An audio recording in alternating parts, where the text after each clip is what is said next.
종합제 TV 시청자 여러분 안녕하십니까. 2024년 4월 29일 정오입니다.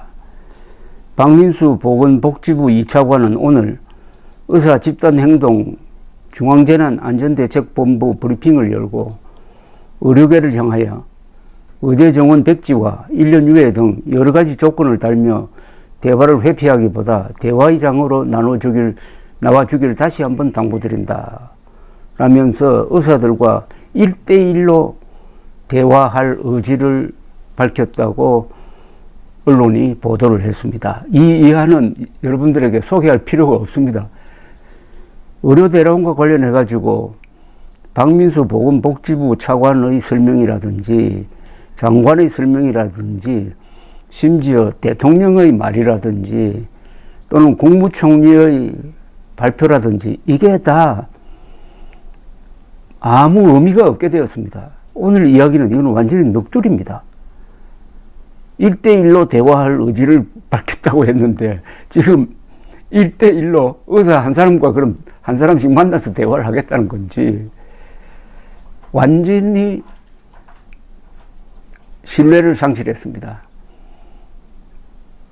정권이 신용을 잃으면 어떻게 되느냐 하는 것은 은행이 신용을 잃으면 어떻게 되는 것과 비교하면 알 수가 있습니다. 은행이 신용을 잃으면 우선 예금 인출 사태가 벌어지지 않습니까? 그러면 은행이 망해버리는 거죠. 지금 의료대란에 관한 한 정부의 말에 대한 신뢰성이 완전히 상실되었습니다. 심지어 대통령이 지난 4월 1일 한 1시간 동안 장황하게 자신을 변호한 이야기도 그날 밤에 가면은 싹 바뀌어집니다. 정책실장이라는 사람이 나와가지고 대통령이 한 말은 사실은 그게 아니고 이런 뜻이다. 정원도 조정할 수 있다는 뜻으로 이야기를 하면서 이런 일이 비일비재합니다. 그러다가 보니까 지금 의사들은 단일안이 있습니다. 2,000명 정원 철회하라 또는 1년간 유예 또는 보류 어쨌든 2,000명 정원은 안 된다는 단일안이 있습니다. 그러나 이 정부의 안은 계속 바뀌고 있습니다. 제일 처음에는 2,000명은 죽었다 깨어나도 물릴 수 없다고 하더니 그것도 논의할 수 있다고 하더니 갑자기 종합대학 총장 6명이 나와가지고 올해 한해서 좀 2,000명 정원 규모를 학교별로 조정할 수 있도록 해달라고 했더니 그걸 또 하루 만에 받아가지고 국무총리가 그렇게 하라고 했습니다. 그래도 의사들이 돌아올 생각을 하지 않으니까 또 한 발 물러났어요. 뭐라고 하냐면 올해는 이대로 한번 해보고 내년은 재검토하자 이래 됐습니다. 내년은 재검토하자. 여러분들 이게 말이 됩니까? 충북대학의 경우에는 지금 정원보다 4배를 더 뽑습니다. 4배. 그럼 4배 뽑으면 거기에 맞춰가지고 교수들 더 뽑고 시설도 확장해야 되는데 그럼 그거는 올해만 그렇게 하고 내년은 다시 옛날 그러니까 4분의 1 정원으로 돌아갈 수 있다 이런 뜻 아닙니까? 그러면은 1년짜리 교육을 위해서 왜 건물 짓고 교수를 뽑습니까? 이런 말도 안 되는 이야기를 하는데 하나 희한한 것은 이렇게 나오면은 조선중앙동아문화일보는 들고 일어나가지고 이게 무슨 소리냐고 비판을 해야 될 텐데 동아일보를 빼면은 거의 다 정부 앵무새 노릇을 계속하고 있습니다. 윤석열 보건복지부 그리고 동아일보를 뺀 한국의 보수 언론은 완전히 일종의 공범 집단이 되었습니다. 의료대란의 공범 집단이 되었습니다.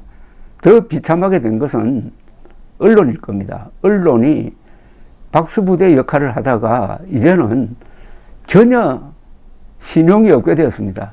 의료 대란에 관한 한 동아일보를 뺀 중앙일보, 문화일보, 조선일보의 사설이 무슨 긍정적 기능을 하고 있습니까? 양비론 아니면은 일방적으로 정부 편 들어서 의사들 매도하는 그런 글로 뒤덮으니까 우선 영향력이 있으려면은 정부가 보수 언론의 사설을 받아들여야 합니다. 눈치를 봐야 합니다. 그리고 여론이 그런 사설을 뒷받침해야 됩니다. 그리고 최종적으로는 직장을 이탈하는 전공의들이 또는 사직하는 교수들이 보수 언론의 그런 주장을 받아들여 가지고 현장으로 복귀해야 합니다. 그렇게 하고 있습니까? 완전히 비웃음의 대상이 되고 있습니다. 특히 의사들 사이에서 이 보수 언론의 지금 위치는 그냥 앵무새입니다. 앵무새. 정권의 앵무새. 무슨 약점이 잡혔는지 저렇게 할까? 한국 언론 역사상 암흑기의 모습을 보여주고 있습니다. 언론의 암흑기라고 그러면은 뭐 일제시대나 군의주의 정부 시절처럼 권력의 압력이 가해져서 생기는 경우가 많은데 이번에는 이 언론이 자발적으로 암흑을 만들었습니다. 자발적으로 어둠을 만들었습니다. 왜 그렇겠습니까? 윤석열 대통령이 총선을 앞두고 의료 대란을 일으켜도 이거는 국민의힘에 유리하도록 만들기 위한 거니까 좀 문제가 있더라도 박수를 치자 이렇게 된 것 아닙니까? 팬클럽이었지 않습니까? 그런데 그렇게 하면 할수록 윤석열 대통령의 무리는 계속되고 유턴할 기회도 놓치고 해서 지금 이 시점에 와 있습니다. 언론의 정도를 가지 않으면 결과적으로 상대방을 도운다는 거 아닙니까? 결국 한국 언론이 의료 대란을 방조함으로써 이번에 누구를 도와주었느냐? 결국 이재명과 민주당을 도와주었습니다. 결과적으로 윤석열과 국민의힘에 피해를 준 겁니다. 가해를 한 겁니다. 이 세상이 지난 게 이렇습니다. 무리한다는 말은 두 가지 뜻입니다. 하나는 현실에 맞지 않고 사실에 맞지 않고 법에 맞지 않고 과학에 맞지 않는 짓을 하다가 보면은 당초 의도하는 것과 완전히 반대 방향으로 가서 자기를 찌른다는 이야기입니다. 한국 언론은 자기 무덤을 팠습니다. 지금 한국 언론이, 보수 언론이 국민의힘이 이번에 참패한 걸 가지고 계속 비판을 하고 있는데 그런 비판할 자격을 가진 한국 언론이 어디에 있습니까? 제가 언론이라고 할 때는 좀 큰 언론을 말합니다. 하나도 없지 않습니까? 국민의힘을 비판하기 전에 스스로를 비판해야 됩니다. 그리고 이제